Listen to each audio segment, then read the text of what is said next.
At today's stage, or I guess I should say perhaps sort of at today's stage and maybe a step ahead of, step behind today, and I would describe these correspondents as the corporate correspondents, and it was a time when news became corporatized to a large extent, that is, having to provide dividends for shareholders.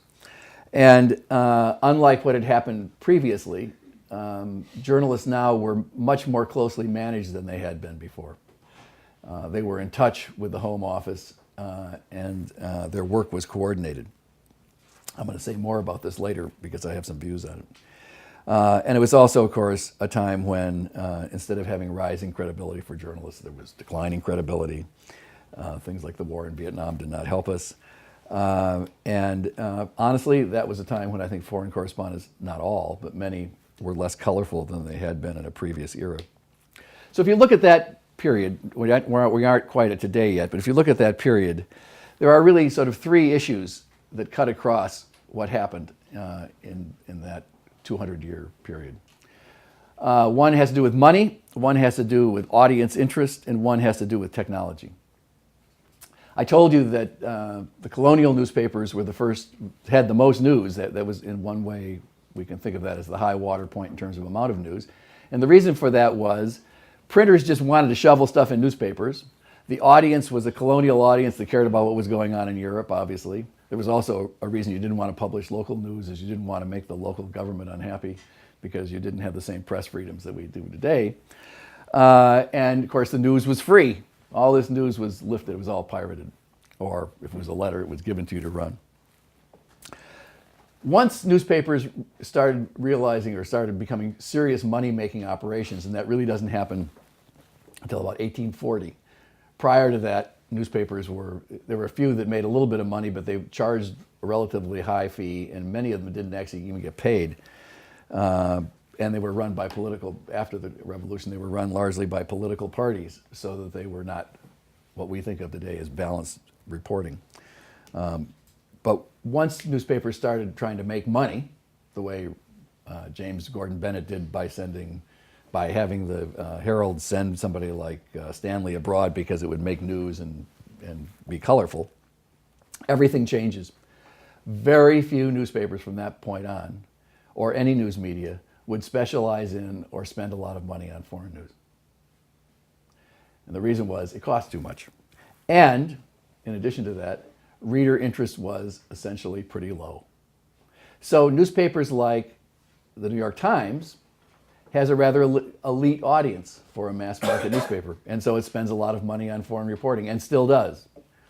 But newspapers, lots of newspapers, most newspapers in this country can't afford to pay $250,000 to have a foreign correspondent stationed overseas.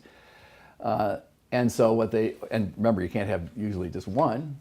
And so what happens is they concentrate on local news. And indeed, with the concerns that we have today about the financial health of newspapers, what's happened, of course, is that local has become a kind of mantra for newspapers rather than foreign. There are some exceptions, and we'll talk about that in a minute a little bit.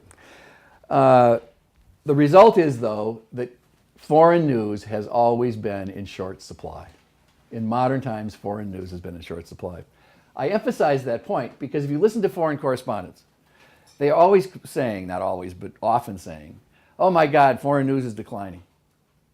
In fact, foreign news is always declining in the sense that there are brief moments of huge foreign news coverage. What's the obvious case for that? War. And then as soon as which by the way is really what? A local story. It's about your kids going overseas and being exposed.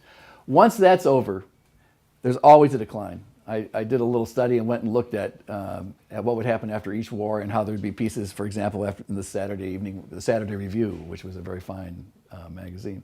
And after every war, there was a story about the end of the foreign correspondent.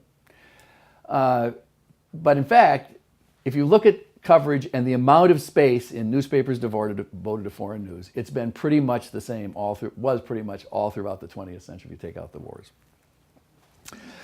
Okay, so that's I think a major point, and it's one for us to understand today that it's not that things are getting so much worse. They're changing, and in some ways they're worse because we're losing some of those boutique corps of foreign correspondents I talked about with the Newsday and Philadelphia Inquirer and so forth. But there are other things happening as well. I'm going to get into that, but I want to go to the third factor that's been a huge determinant in foreign reporting, and that's been technology. Throughout, until recently, the mantra for all journalists has been to get news as quickly as possible and get it home as quickly as possible. That actually hasn't been a bad goal as long as you couldn't really do it. I liken it to our situation today to being one where a dog is constantly trying to chase his tail and all of a sudden it gets it. And then have you ever seen the look on a dog's face like, what do I do now? Well, in a sense, that's, I think, where we are with foreign news. Journalists for decades talked about the idea of annihilation of space and time. And of course, we had a steady march toward that. First we have wire, or telegraph, and then we have transatlantic cables, and then we have radio and wireless, and the list goes on. But in every one of those iterations until recently, the foreign correspondent found it very difficult on a routine basis to be sure that they could send a story. And in many cases, when they were out on big stories that took them away from major cities, one of the major things they had to worry about was trying to find a place where they could send their story. And